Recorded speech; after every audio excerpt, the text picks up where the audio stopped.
Hey guys, welcome back to the shop. Another week of Saturday night special. So I've got a lot of stuff for you today, and part of the footage that I'm going to have for you this week is last weekend I spent some time with one of my cousins. His name is Gabriel, and he just started welding school, and he's inspiring to be a pipeline welder. That's what he wants to do when he gets through school and gets out of trade school also. So he asked if he could come over and spend a little time with me, so that's what they did. They brought him over here and dropped him off, and I just tried to show him a little bit of what I know about some welding, stick welding. So I've got some footage of that, and I'm sure he's going to be really excited to see that on the channel. He loves following the channel and the Instagram pictures and things like that. So we're going to have some footage of that. And I also got back started on the K&T mill, and I did get the motor pulled out of that, so I'm going to just show you what footage I got of that.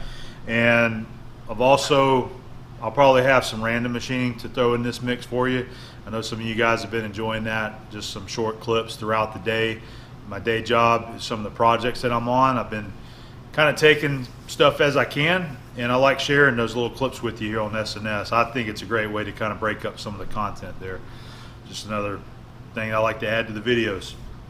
And I've also got a couple viewer gifts that's come in over here. I meant to do some last week and I just ran out of time, so I want to go ahead and try to fit a couple of those in this week. Some really nice stuff that's come in. And then we're also going to be giving away this 27th edition Machinery's Handbook. So I have finally figured out how I want to give this away, because I had over 50 emails from people that asked for this book. And so what I've done is I've compiled a list, a numbered list, in order that they came into my email. And I forget what it goes up to. It's about 55, I think. And we are going to use a random number generator to pick a winner to receive this book right here. So we're going to do that. I'm going to use a feature on my computer that I haven't ever done before, which is actually a screen capture, so you guys can see me, see what the number is, and then we will go through my list and find out who the winner is of the book. Okay, so let's go ahead and get started. This is one of those flywheels off of one of the EMD boxes, and what I have to do is machine this face here. It actually bolts to the end of the shaft, so this needs to be running true. With the back side of this machine surface up in there, it's counterbored, and you got a face there. And so this face here and this counterbore right up in here need to run true with that face there. And the tolerance is 2000 TIR once it's all installed and this thing is rotating. So this is where I like using my Sterrett number 670 attachment to get it indicated in there.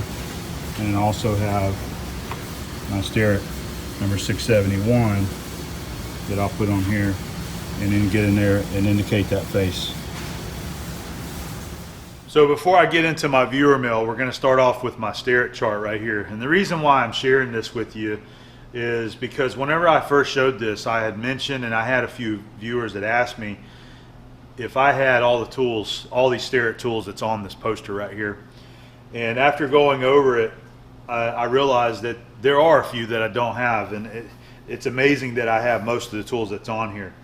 So some of the tools that I do not have will include this dial indicator pocket gauge, this 6-inch stainless steel pocket slide caliper. I don't have that. And okay, this indicator holder right here, number 657 flexo post. I have used those before, but I never really liked them. I mean, I know it's a Sterrett indicator holder, but the Nogas work great, so that's why I just stick to my Noga. Okay, all the other tools on there I'm seeing that I have, except for two. Let me pan you down. Okay, so this is a planer gauge right here, and I have a couple planer gauges, but I do not have this one. This is the number 995E, and it has a fine adjust feature on there. So that's not the exact one I have, but I do have a planer gauge. All right, I also don't have this master precision level as well. So I would say out of the list of tools on here, I would say that's 1, 2, 3, 4. There's 4 of them that I don't have. I do have a height gauge, but it's older than this. It was my granddad's. And yeah, everything else I see on there, I believe I have. So probably 4 out of everything on here. And the reason I'm bringing this up is because a couple of my viewers sent me some things that I didn't have that's on this chart. So let's go check them out. So we got the counterbore pretty well indicated there. You see we got a little bit of flickering on the indicator, indicating that we have some inconsistency in the machine surface of the counterbore. But we've got her pretty well centered up between all 4 jaws. So I'll put my 671 back on there, and then we'll get in there and we'll indicate that face there and make sure that it's running nice and straight. Now we got the 671 on there, and I've got her bumped around. And what I like to do is go from jaw to jaw 180 out. So we're showing what, about 21 on the dial there. We'll come around to the other side, and we're within a half a thousandths. If I can keep this thing focused. It's on 20, so we'll go 180. It's right there on 20. So I'll go ahead and rotate it. Again, you see a little flicker, and that's the inconsistency of the face there. But that's about as close as I can get it right there. So that should be good to go. Now we can come over to this side here and go ahead and get this, make sure that this face is machined. So how many of you guys watch and know who Mr. Pete is on YouTube? If you don't know who Mr. Pete is, you really should. You can find him under Mr. Pete 222 on YouTube, and he has got a lot of videos on machine work. I'm proud to call him a friend, and Mr. Pete has sent me a couple of gifts, and even one for Abby. We've got these cool little adjustable wrenches, one that's got an Abby tag and one that's got an Adam tag. And we have this slide ruler that is on the chart over there. It's a Starrett. Hi Adam, Lyle. That's Mr. Pete's name, Lyle. And since I said I didn't have one of these, he wanted to go ahead and send me this one to add to my collection. So thank you very much, Mr. Pete. That's very kind of you. That's pretty cool. Add that to the Starrett collection there. I appreciate that. And what the little wrenches are about is sometime back, a few weeks ago or so on Instagram, I showed a picture holding my dad's 15-inch adjustable wrench, the Rigid brand, I believe. And I was cleaning out the list over there, getting all the hand tools out of it, and I pulled a small adjustable wrench out of there, and Abby had come out here and seen what I was doing, and she picked it up, and she's like, hey, can I have this? So I told her, yeah, I mean, you can have it. I'm not really using it. So we took a picture where she was holding the small wrench and then I was holding the big wrench, just kind of show size comparison there. So Mr. Pete later that day snapped a picture on his Instagram of all of his big adjustable wrenches all the way down to his smallest, probably one this size right here. So I think out of the gag that he got out of that by proving that he had the larger adjustable wrench than I did, he wanted to go ahead and send a couple of these small guys to me, and one for Abby there. So thank you very much, Mr. Pete. I really appreciate it, and especially the slide rule there for the ongoing Starrett collection. So just doing an inspection in here to see what the run out is after indicating it. And it looks like we have about 1/1000 and a half. I'm sorry that I'm jumping around. I'm trying to move the chuck.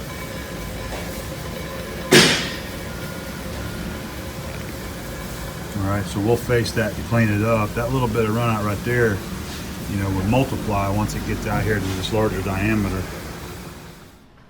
All right, so here's another one for the Starrett collection, and this was sent in by Jeff Johns, and he's from Paso Robles, California. He also had commented whenever he sent his email that he doesn't like this style of indicator holder either, and this is one that he had that he never uses. He thought, hey, just take it and add it to your collection. So he sent it my way, and I forget how to make the adjustment on this thing. So there's a cam right here, this lever right here.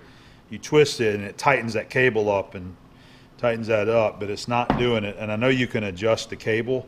I just can't remember offhand right this second. I'll have to play with it. But anyway, I really appreciate it, Jeff. That was kind of you to send it on for a Stare-It collection, and we'll add it to the collection. So thank you again.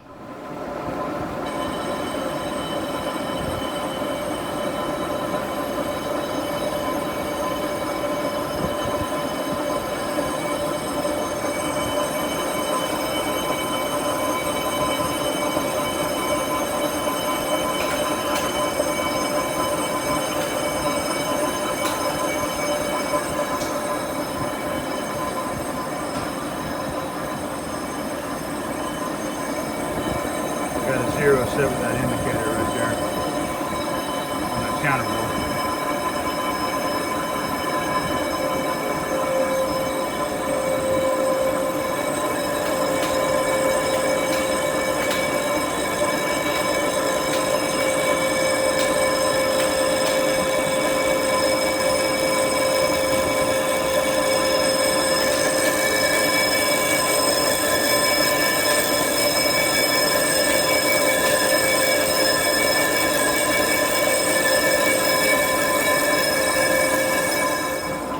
Now we're going to clean up that other face there.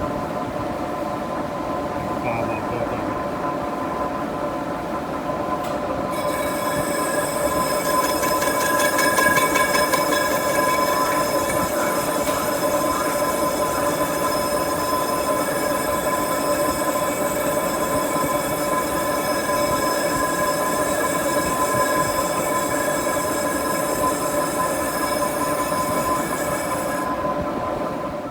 Okay, we got another really nice gift right here from viewer John Creasy, and a lot of you guys might know John Creasy. Now he has a Facebook page for YouTubers, YouTube machinists, guys like that, and pretty active page. They got a lot of guys over there that contribute and show a lot of pictures and videos and things like that. John is from Australia, and it's probably been a couple months. I actually sent John a packet of stickers, A-bomb stickers. I sent them to him so that he would have some to send some of the guys over there in Australia. And so in return, he sent me this right here. So there's a sticker for his Facebook page or Facebook group, YouTube Machinist. All right, so we'll have to put those on the toolbox right there. We got a letter. And what he has made is a very cool pen. As a thank you for sending me your stickers, I made you a pen. I hope you like it and find it useful. Best wishes, John Creasy.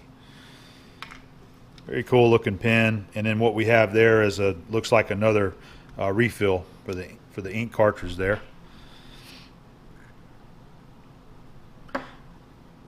So very nice, very cool pen.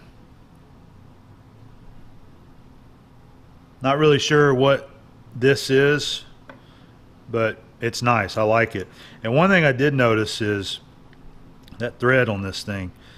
That is a multi-start thread because that thing screws on there awfully fast for such a fine pitch.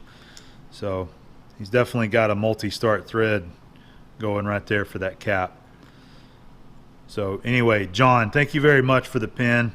We'll put this to use. I'm going to take this and put it in my office and use it in there because I seem to always be looking for a pen in there as well. So again, thank you very much, and hopefully if any of you viewers over there in Australia are looking for an A-bomb sticker, maybe I can get with John and get him to send you one of those. So thank you very much, John. I appreciate it. All right, I got you on camera now. They're going to be. So this is my cousin Gabriel, and he's come over to hang out with me for a little while today, and I'm going to try to show him a few things.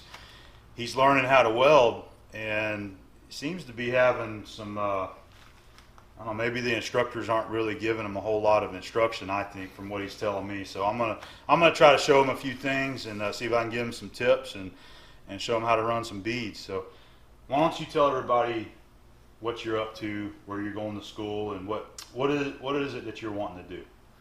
Well, I'm Gabriel, and I'm going to Lively Technical Center in Tallahassee, and I wanted to be a welder and hopefully work on a pipeline and travel as a career.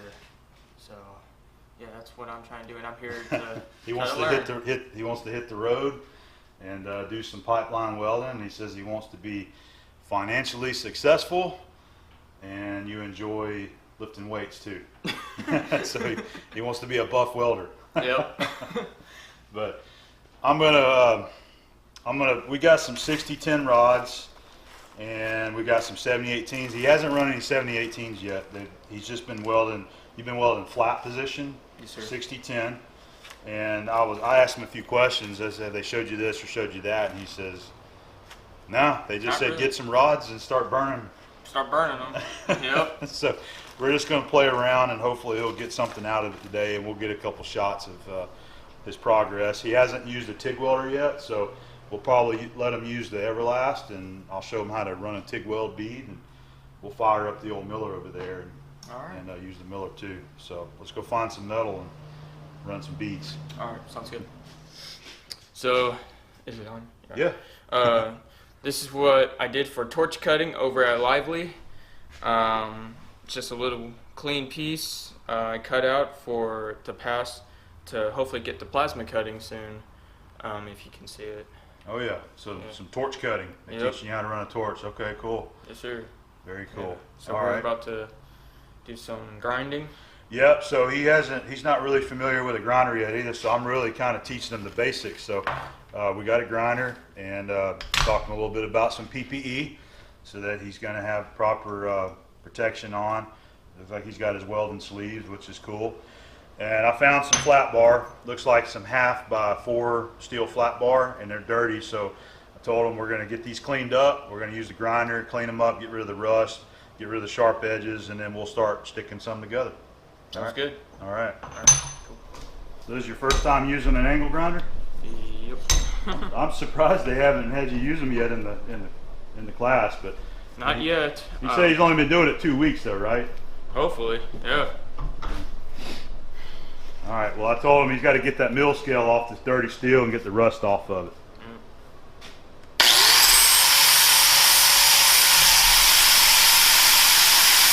Yeah, he was just pointing out. I told Gabriel earlier, I've never actually taught anybody how to weld. I've given a couple pointers like to Alex. Like my cousin Alex is his uncle, and I've shown him a couple things, but I've never taught anybody. So this is all new to me, man. It's new to me too, man. So we're gonna start off with some 60-10 rods. I burned in a couple beads right here, and I was telling Gabriel that I haven't run any 60-10s in a long time. I've never really had a whole lot of need to run 60-10s. It's more of a pipe weld rod for running in your joints on pipe. But I'm trying to teach them the technique that was taught to me, where you manipulate. And so you manipulate it. You come down and you come forward and preheat, and then you come back. Forward, preheat, come back. And so you keep. That's the manipulation that you do.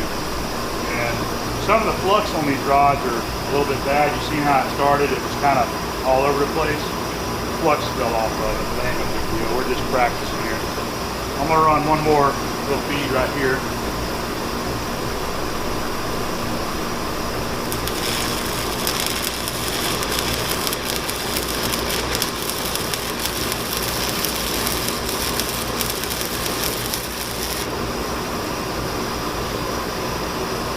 Alright, I think it's gonna be your turn next. Alright. See how this one looks right here. I told him it brings back a lot of memories smelling that flux burner. Remember I was in school. I smelled this stuff for 8 hours. Every single day. That's not too bad, man. Yeah, that's not too bad at all. Not too bad for a machinist.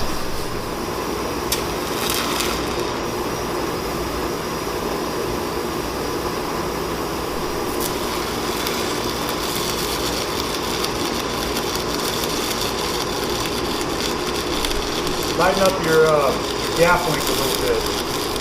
Go in with your rod a little bit tighter. There you go. Try to create about an 1/8 inch gap.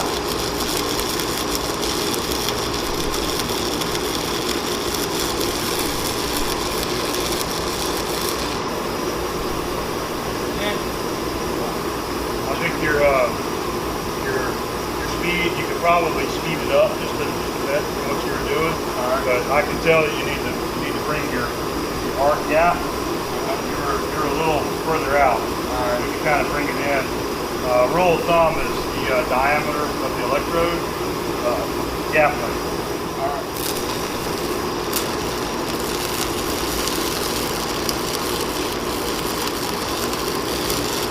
Tighten up the gap length.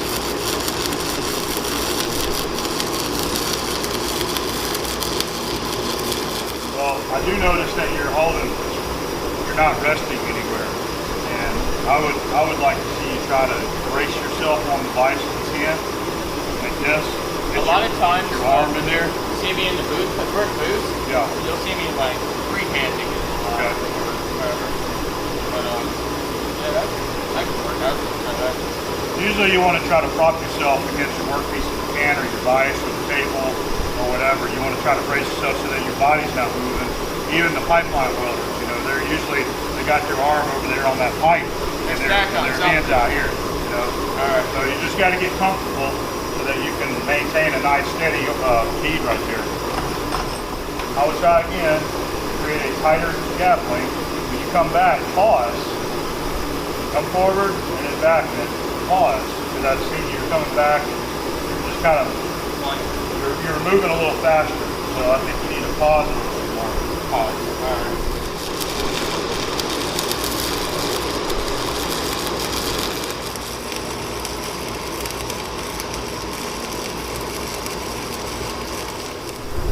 Alright, we got him doing a T-joint now. I did that one side, 60-10 again, so I don't think you've done a T-joint yet, have you? So a fillet weld, this would be his first fillet weld.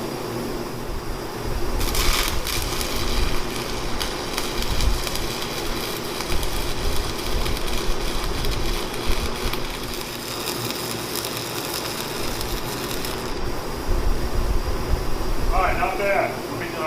Let me point out a couple things. I noticed that your rod angle was pretty steep. You were kind of up here about like that, more down onto the bottom plate. So you want to try to keep it about at a 45 degree angle into the joint if you can. And you can do a push or a pull a little bit like that, you know, but instead of up here, just try to keep it down here at about a 45. All right.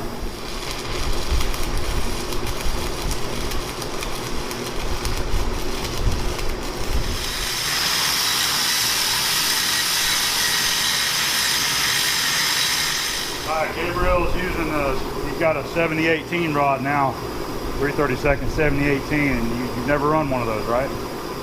Alright, so this will be his first 70-18. I just run one on this side here to show him how I do it, so now he's going to give it a shot. Alright, man, go ahead.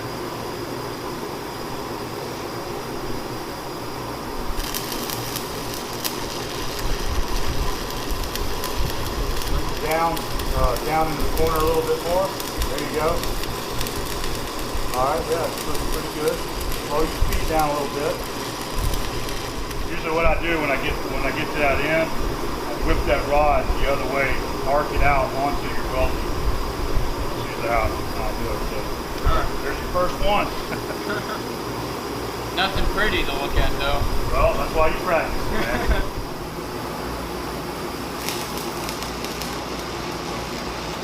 I've got it running stringer beads with that 70-18, and he's starting to get a little better feel for him there.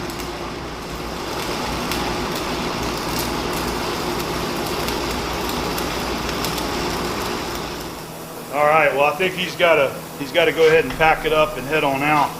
But so is this the one that you've been welding on right here? Yes, sir. All right, so he's been practicing his 70-18 beads, which is first ones that he's done. So it's looking pretty good right there. Not bad. Yeah, not so could use a little bit more practice, but I think it's good. Well, that's a good thing you're in school. So yeah. I mean, you got plenty of time. Just keep running those beads. Yeah. And what do you think about that welding hood right there? I love this thing. I think it's really cool. You like that one? Yeah, I'll probably get me one of these. Well, that was given to me by one of my viewers. Oh, that's cool. And if you like it, I was going to tell you go ahead and take it. Oh. If you want to take it and use it, what do you think? Yeah, okay. I'd like to use it. All right. If that's okay with you. Well, you take it and use it, because I've got my Lincoln and I kind of like that one a little bit more than the Miller. Now, this is not a bad hood at all. But if you like it, I'd rather see you use it. All right. How about Thank you, that? cousin. All right. Thank you, cousin. No problem, man. Well, I'm glad you enjoyed it. Thanks for coming by. Thank you. Have to just another time.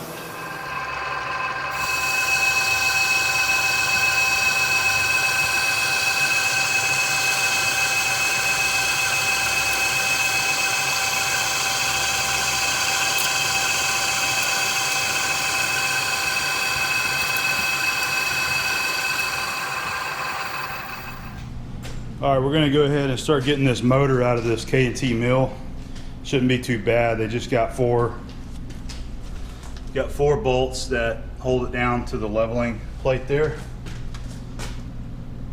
and pull it out. I'll show you this side too. I got this cover off so you can see what it looks like on this side. Should be just 4 bolts holding it down. Get that thing out of there. You can also see this is the path that the coolant, we got that coolant tank there I bought a while back. I want to get hooked up, and at the bottom of that casting there's a little opening there, so I'll be able to run a tube up through here and come into where the original coolant line was, into this fitting. It goes in and then out right there, and then what I'll have to do is end up making another tube that'll attach here, or some kind of hose. This is where the coolant drains down back into the original sump, but I'll make a line that'll go from there to the coolant tank back there. Anyway, I thought I'd show that while I was here. So let's get started pulling that motor. Okay, we got all 4 of the bolts off of the feet now, so I should be able to spin this thing around. And there's the wiring there. There's really not a lot of, well, there is enough room. I think I'll be able to get it out.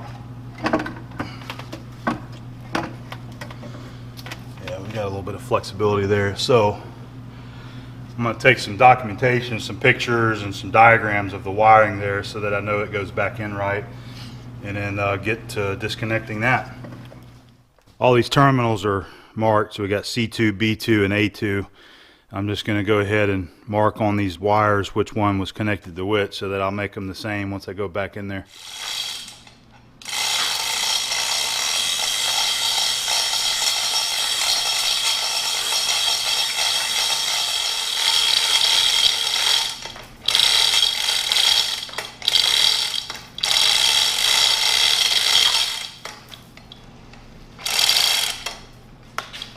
I just wanted to get it up here on the table and just give it a look over and see. Yeah, there's a screw missing on this fan cover right here.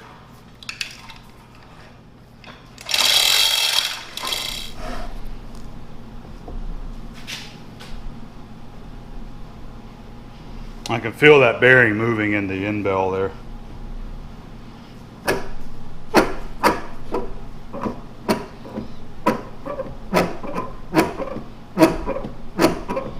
A lot of movement on that shaft. I'm going to take this motor just like it is down to the electric motor shop, and they're going to do their thing. They're going to wash it out, and then they're going to test it, make sure that it's running properly, and then just go from there to see what we need to do. Make sure that it doesn't need any winding work, or if it does need winding work, and then of course the bearing issues and the shaft. So once they get it all apart, they'll let me know, and I'll go down there and pick up the end bells and the rotor, and any kind of machining that might need to be done, I'll handle right here myself. So that's where we're at. Just got to get it in the truck and get it down there, which I'll be doing this week. I'm going to take the opportunity, since the motor's out and I'll have the covers off, I'm going to clean all this up. There's a lot of oil that's been kind of sprayed in there because of a leak, which I'll show you. We're going to try to address that too while I'm in there, but just get it cleaned up. There's really not much else to do, just get it all wiped down. So this plate right here, this is for your speed selection. This is what changes your RPM, and it looks like somebody has tried to seal it once already, maybe with some Permatex, and whenever you're running the mill, it leaks ever so slightly out of this, behind this cover plate. And so it kind of comes out here and then drips over onto this area, and then what it does is it runs down and it slings onto the belt right there. The belt slings oil, and that's what's causing the mess down here. So I'm going to go ahead and try to pull this cover plate off. I'm probably going to have to make me a little stubby Allen wrench to get in there and remove all those bolts and pull this spool out of here and clean all that off and hopefully reseal it with some fresh gasket eliminator.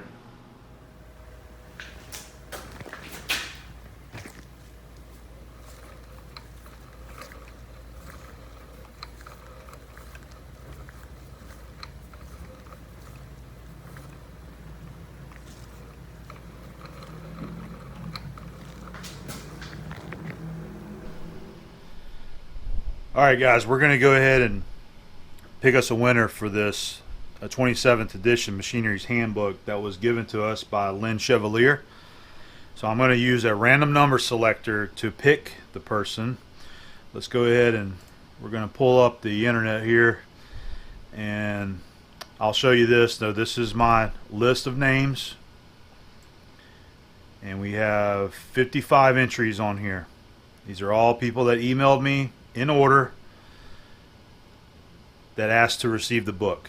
All right, so we got 55, so we're going to enter in 1 through 55, and we're just going to let the computer pick a number for this book. So let's come up here and start a tab, and we're going to go into random, I think that's it, random.org. All right, so this is it right here. So we already got number 1 as a minimum, and we're going to come down here and delete the 100 and then put in 50. Let me make sure that I had that right. 55. Okay, and then it's just simple as this. We're going to hit generate, and it's going to pick a number. So here we go. Let's do it. 29. Okay, let's see who the winner 29 is. Let's go to our document, and we're going to go up to 29. Tim Vincent, you are the winner of this 27th edition Machinery's Handbook. So congratulations, Tim Vincent, on winning the 27th edition Machinery's Handbook.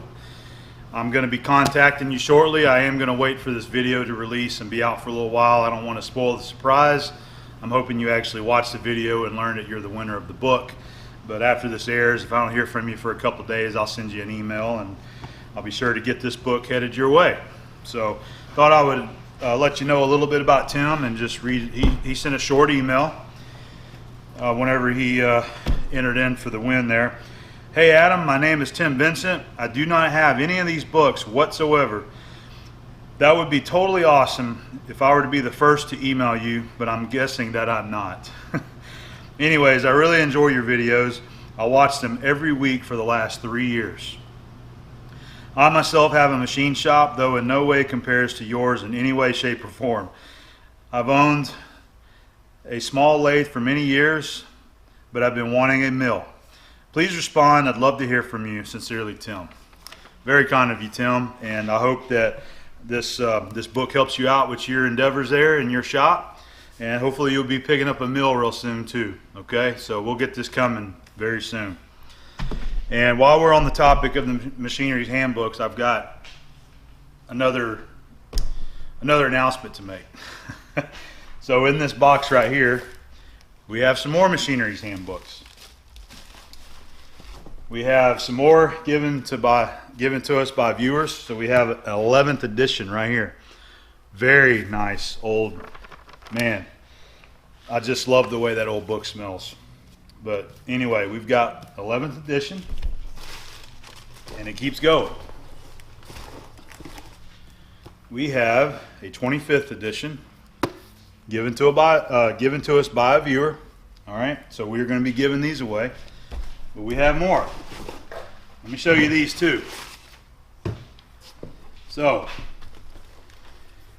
KBC Tools sent in 2 of their 28th edition Machinery's Handbooks. They said these were some leftovers. It also comes with the Machinery's Handbook CD-ROM and the Machinery's Handbook Guide.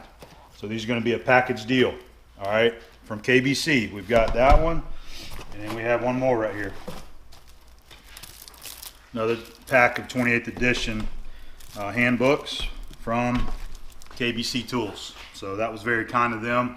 I told you they watched the videos, they enjoyed the content, and whenever they seen that I was giving away one of those handbooks, they sent these and said that we would like to donate these to some of your viewers. So that's what we're going to do. So I figured I'm going to wait till next week on the next episode, and we will go ahead and do 4 more random drawings for these other machinery's handbooks right here. Okay? So we've got at least 4 more to give away to you guys. So if you didn't win the 27th edition, maybe you're going to get one of these. Maybe even this really nice classic 11th edition. All right, guys, I hope you enjoyed the video this week. Be sure to stay tuned. I got another video coming out with all machining for the stuff for the shaper, the internal bar. So be sure to check that out. Otherwise, I'll see you next time, okay? Later.